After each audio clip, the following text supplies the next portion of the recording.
नमस्कार. आपल्या सगळ्यांचे राजमुद्रा न्यूज लाईव्ह मध्ये मनापासून स्वागत. सध्या महापालिका निवडणूक 2025 साठी जोरदार तयारी चालू आहे आणि त्याच निमित्ताने आपण विविध मान्यवरांच्या राजमुद्रा न्यूज लाईव्हच्या समाज मुद्रा या विशेष सत्रात मुलाखती घेत आहोत. त्यांच्या प्रभागातील प्रश्न काय आहेत आणि ते कशा प्रकारे निराकरण करणार आहेत याबद्दल सविस्तर चर्चा करणार आहोत. तर आज आपल्या सोबत आहेत माजी महापौर जयश्रीताई पावडे, ज्या नेहमी सामाजिक आणि राजकीय कार्यात अग्रेसर असतात, ज्यांची 2021 मध्ये नांदेड वाघाळा महानगरपालिकेच्या महापौरपदी बिनविरोध निवड झाली होती आणि त्यांनी नुकताच भाजपमध्ये प्रवेश केला. नमस्कार मॅम. नमस्कार.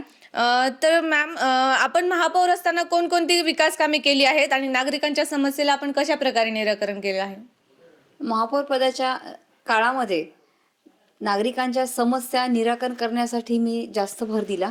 कारण त्या काळात म्हणजे कंटिन्यू ऑफिसमध्ये जे कोणी येत होते किंवा नागरिकांच्या सगळ्याच शहरामधून कुठूनही समस्या आल्या तर त्या विभागाशी संपर्क साधून मी त्या समस्याचं निराकरण करण्याचा निश्चितच प्रयत्न केला. ह्याची प्रचिती नांदेडकरांनी पाहिलेली आहे. आणि त्यांच्या आस्त्यातच म्हणजे खूप अशा मेजर समस्या महापालिकेच्या नसतात. कारण तिथे लाईट, रस्ता, नाली, ड्रेनेज ह्याच प्रामुख्याने समस्या असतात, पाणी. आणि त्या निराकरण करण्याचा मी निश्चितच प्रयत्न केला. यामध्ये मग कोणत्याही भागातून समस्येचं माझ्याकडे कंप्लेंट्स आली तर तत्काळ मी त्या समस्या सोडविल्या आहेत. आणि महापौर पदाच्या काळामध्ये मला खूप चांगलं लोकांचं पण नागरिकांचं पण सहकार्य मिळालं, हे पण मी विसरू शकत नाही. नक्कीच ताई. ताई, यासोबतच आपला प्रभाग अजून कोणकोणत्या कामांपासून वंचित आहे आपल्याला वाटतं की अजून काही गोष्टी करण्याच्या गरजेच्या आहेत? माझ्या प्रभागामध्ये सर्वप्रथम मी नामफलकाचं सगळीकडे प्रत्येक नगरला 22 नगर आहेत प्रभाग क्रमांक 5 मध्ये. तर त्या प्रत्येक प्रभागामध्ये नामफलकाचं मी नेम प्लेट्स लावलेले आहेत, तुम्हीही पाहू शकता ते. आणि त्यानंतर आता हे सगळ्यात महत्त्वाचं म्हणजे रस्त्याची कामं तर आपण पाहतच आहेत भाग्यनगरमध्ये आणि बऱ्याच ठिकाणी. आता BK हॉलजवळ मी ते तेव्हा पेवर ब्लॉकचं काम करून घेतलेलं आहे. भाग्यनगरमध्ये रस्त्याचं काम झालेलं आहे. याशिवाय ज्या ज्या भागामध्ये ड्रेनेजच्या आता नवीन पाईपलाईन सगळीकडे करत आहेत. आणि प्रामुख्याने मला सांगावंसं वाटेल की भाग्यनगर टी पॉईंटपासून शंकरराव चव्हाण पुतळ्यापर्यंत मी लोकसहभागातून तिथे CCTV कॅमेऱ्याचं सगळं बसवलेले आहेत. आणि आता जवळपास त्या गोष्टीला 6 वर्ष झाले, पण अजून त्याला पुन्हा हे करायचं आपल्याला, त्याची दुरुस्ती करून घ्यायची आहे. त्या IIB वाल्यांनी त्यामध्ये सहकार्य केलं होतं मोलाचं. आणि अजूनही अशोकनगर भाग आणि भाग्यनगर भाग इथे पण CCTV कॅमेऱ्याचं केलेलं आहे. अशोकनगरमध्ये बॅडमिंटन हॉलसाठी माझं सहकार्य मोठ्या प्रमाणात इथे झालेलं आहे. वेगळ्या वेगळ्या भागामध्ये श्यामनगरमध्ये आपण पाहिलं तर वैष्णव माता मंदिर आहे, राजराजेश्वरी मंदिर राजेंद्रनगरमध्ये, तिथे पण कंपाऊंड वॉलचं काम झालं. प्रत्येक भागामध्ये मग आता हर्षनगरमध्ये सुद्धा रस्त्याचं काम असो की त्या विहारासाठी निधी असो, जिथे जिथे ह्याच्या सहयोगनगरमध्ये सुद्धा विहाराच्या कामाला मदत दिलेली आहे.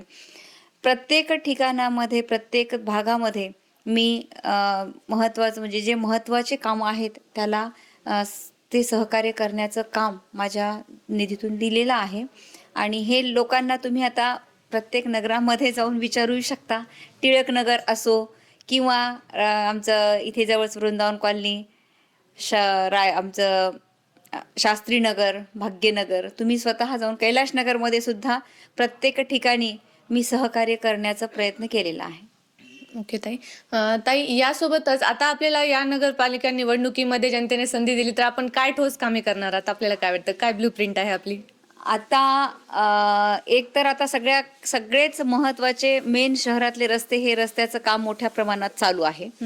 आणि अंडरग्राऊंड जे याची इलेक्ट्रिसिटीचे सगळे कामं आहेत ते महत्त्वाचं आहे की ते काम होणं. तर मी त्याला प्राधान्य देईल की ते महत्त्वाचे कामं हे झाले पाहिजे.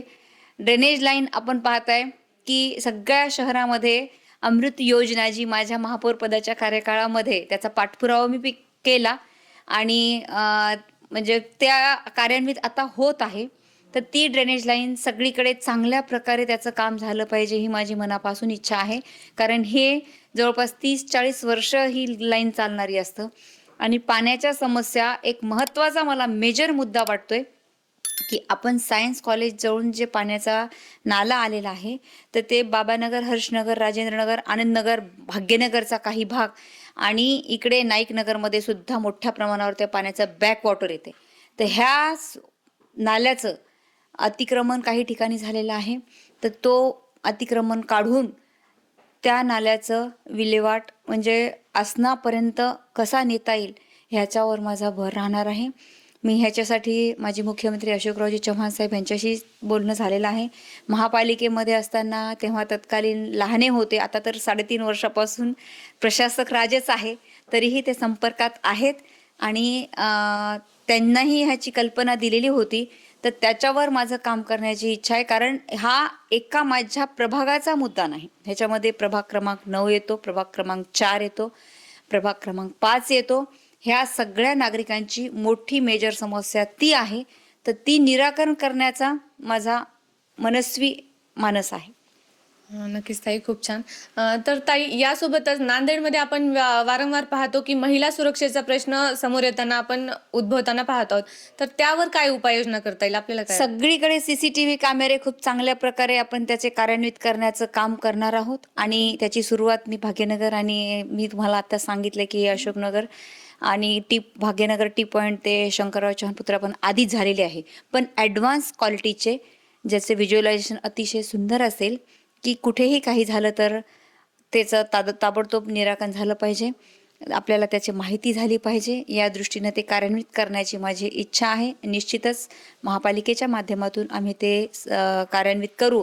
ह्याशिवाय श्यामनगरमध्ये पोलीस चौकी मी आणलेलीच आहे, पण ते अधिक प्रभावीपणे काम करण्यासाठी अजून एक BK हॉलजवळ पण एक मागणी आहे लोकांची. तर तिथे काय करता येईल, तिथे कोण आपल्याला पोलीस चौकी असो किंवा हे दामिनी पथकाचं कंटिन्यू 24 तासाचं नियोजन करता येईल का, ह्यासाठी माझे प्रश्न. कारण आपला हा प्रभाग क्रमांक 5 मधला भाग्यनगर, आनंदनगर, श्यामनगर हा एरिया अतिशय सेन्सिटिव्ह ह्याच्यासाठी आहे की इथे खूप मोठ्या प्रमाणात कोचिंग क्लासेस आहेत आणि जवळपास 20,000, 10,000, 15,000 असे एका क्लासेसची विद्यार्थ्यांची संख्या आहे आणि खूप मोठ्या वर्दळ आणि बाहेरगावून मुली मोठ्या प्रमाणात येतात. तर नांदेडकरांच्या विश्वासावर त्या मुली इथं राहतात, हे याची जाणीव मला आहे. त्यामुळे इथे दामिनी पथक आपण पाहताय आता की ते इथे काम करत आहे. इथे जे भाग्यनगर टी पॉईंट पासून ते सतत ते त्यांची निगराणी आहे. मग मागे जे अनुचित प्रकार घडले ते पुढे होऊ नये याच्यासाठी माझी निदान म्हणजे ती काळजी असावी आणि त्याच्यासाठी मी काम करणार. ओके, नक्कीच ताई.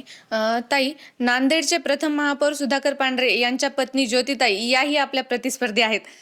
या लढतीकडे आपण कसे पाहता? थोडी अटीतटीची लढाई होईल अशी चर्चा आहे काय? मला अजिबात वाटत नाही. मला माझ्या कामावर विश्वास आहे आणि त्यांनी त्यांचं काम केलं, पण लोकांना पुढचा विकास महत्वाचा वाटतो आणि कोण काम करू शकतं हे लोकांनी ठरवायचं असतं. मला त्यामध्ये ते त्यांचं काम करतील, मी माझं काम, मला विकास पाहिजे, लोकांच्या समस्या सोडवायच्या आहेत आणि मी लोकांच्या मध्ये जवळपास 18 वर्षापासून आहे. तर त्यामुळे मला वाटतं की लोकांचा कामाकडे, विकासाकडे कल आहे. तर काम करणाऱ्या व्यक्तीला ते मदत करतील, त्यांना मतदान करतील आणि निश्चितच मतदारांचा कौल हे माझ्या बाजूने राहील असा मला विश्वास आहे. यापुढे मी जाऊन असं म्हणेन की मागच्या निवडणुकीमध्ये आधी सगळं जा इतिहास आहे ते लोकांना, नागरिकांना सरळश्रुत आहे आणि आज नागरिक इतके सुजाण आहेत की त्याचं पूर्ण बॅकग्राऊंड ते पाहतात.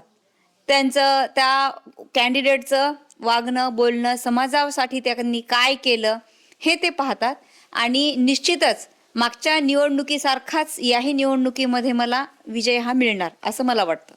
ओके. मॅम, यासोबतच तुम्हाला एक प्रश्न विचारायचा आहे की आपली सुरुवातीपासूनची कारकीर्द काँग्रेसमधली आहे आणि अचानक निवडणुकीच्या अगोदर आपण भाजपमध्ये प्रवेश केला. हा निर्णय आपण का घेतला? मला जनतेतून तसा कौल मिळाला आणि आज आपल्याला महापालिकेचा विकास कामं हे पुढे न्यायची आहेत आणि महापालिकेच्या त्यांच्या स्वतःच्या महापालिकेच्या उत्पन्नावर हे शक्य नाही, कारण महापालिकेचे इन्कम स्रोत हे खूप कमी आहेत आणि कामं मोठ्या प्रमाणावर न्यायचे आहेत. तर आपली महापालिका बीजेपीच्या विचाराची, बीजेपीच्या लोकांची झाली तर निश्चित आता आपण पाहिलं, कालच मुख्यमंत्र्यांची इथे सभा झाली, त्यांनी जाहीर सांगितले की इथे उद्योगधंद्यासाठी ते चालना देणार आहेत. स्मार्ट सिटी नांदेडचा उल्लेख त्यांनी केला. त्या दृष्टीने त्यांनी जे वचन दिलं तर ते निश्चित त्यांना निभवावं लागेल. त्या वचनाची त्यांना इथे लोकांसमोर यायचं असेल तर ते टिकवण्यासाठी जो काही निधी लागेल तो त्यांना द्यावा लागेल. केंद्रात मोदीजींचं सरकार आहे, महाराष्ट्रात देवाभाऊंचं सरकार आहे, नांदेडमध्ये अशोकरावजी चव्हाण साहेबांच्या नेतृत्वामध्ये निवडणूक होत आहे. तर निश्चितच अशोकराव साहेबांनी जे मागे कामं केले, व्यक्ती तोच आहे आणि व्यक्तीभोवती इथलं नांदेड महापालिकेचं राजकारण तर अशोकराव साहेबांभोवतीच राहणार. आणि निश्चितच त्यांच्या विचाराचे म्हणजे बीजेपीच्या विचारांचे लोकांना मतदार देणार असं मला वाटते. आणि लोकांची कामं व्हायची असेल, सर्वांगीण नांदेडचा विकास साधायचा असेल तर भाजपामध्ये मला प्रवेश म्हणजे माझा प्रवेश झाला. तर ताई, यासोबतच आपण महापौर असताना कोणकोणती कामे करता आली आपल्याला काय वाटतं? महापौर पदाच्या काळामध्ये नागरिकांच्या समस्या सोडवताना मला आनंद या गोष्टीचा वाटतो की मी कला, साहित्य, संस्कृती, क्रीडा ह्या सगळ्याच गोष्टींना सोबत घेऊन वेगळे वेगळे म्हणजे कार्यक्रम घेतले. त्यामध्ये आपण पाहत असे की रौप्य महोत्सव महापालिकेचा 25 वर्ष पूर्ण झाले होते. पूर्ण नांदेडकरांनी त्याचा आस्वाद घेतला आणि खूप चांगल्या प्रकारे तो कार्यक्रम पार पडला. ह्याशिवाय एक कवी संमेलनाचा पण कार्यक्रम घेतला. म्हणजे सगळ्याच गोष्टी विकासात्मक कामे करत असताना मग आता प्रत्येक म्हणजे कुठे जिथे काही अडचण असेल तर तिथे त्या समस्याचं निराकरण करत असताना कला, साहित्य, संस्कृती हे सोबत घेऊन सांस्कृतिक क्रीडा महोत्सव ह्या सगळ्याच गोष्टींना न्याय देण्याचं काम मी निश्चितच माझ्या कार्यकाळामध्ये केलंय. सुरक्षिततेच्या बाबतीत आपण जो विचारले की त्याची सुरुवात हे 5-6 वर्षापूर्वीच केलेली आहे. महिला सुरक्षिततेसाठी आपल्या ह्या भागामध्ये भाग्यनगर टी पॉइंट ते शंकरराव चव्हाण साहेब यांच्या पुतळ्यापर्यंतचा लोकसहभागातून मी ते काम केलेलं आहे. निश्चित महापालिकेची मदत त्याच्यामध्ये होती पण लोकसहभाग मोठा होता. अशोकनगर, भाग्यनगरमध्ये CCTV कॅमेऱ्यांचं काम केलेलं आहे. पण हे कामं करत असताना त्याची दुरुस्ती, देखभाल हे सुद्धा महत्त्वाचं आहे. तर ह्या सुरक्षिततेच्या बाबतीमध्ये सुद्धा सगळ्याच प्रभागामध्ये CCTVचं कॅमेऱ्याचं काम असो की अजून ह्या रस्ते, ड्रेनेजची पाईपलाईन हे सगळे कामं अतिशय चांगल्या प्रकारे व्हावे. कारण अमृत योजना ही 329 कोटीची पाठपुरावा करणं, त्या मीटिंग्सला पाठवणं हे सगळं माझ्याच काळामध्ये झालेलं आहे. आणि त्या गोष्टीचा मला आनंद आहे की हे कामं चांगली झाली पाहिजे, ह्याकडे माझा विशेष भर राहणार आहे. रस्ते, ड्रेनेज, पाणी, लाईट्स, नामफलक आपण पाहताय की प्रत्येक नगरामध्ये 22 नगरांमध्ये नामफलकच्या पाट्या माझ्या कार्यकाळात झालेल्या आहेत. अशोकनगरमध्ये बॅडमिंटन हॉलचं झालेलं आहे. आणि काही ज्या भागामध्ये ज्या नागरिकांच्या मागण्या आहेत त्या निश्चितच मी समर्थपणे सोडवण्याचा प्रयत्न केला आणि याही पुढे करत राहणार. अशीच समाजसेवेची संधी या माध्यमातून मला नागरिकांनी, आमच्या प्रभाग क्रमांक 5च्या मतदारांनी द्यावी ही अपेक्षा या निमित्ताने मी नागरिकांकडून व्यक्त करते. ओके. तर ताई, यासोबतच महापालिका निवडणुकीच्या अनुषंगाने जे मतदार आपल्याला मतदान करणार आहेत तर यांना आपण काय आव्हान कराल? महापालिका ही स्थानिक मुद्द्यावर अवलंबून असतं.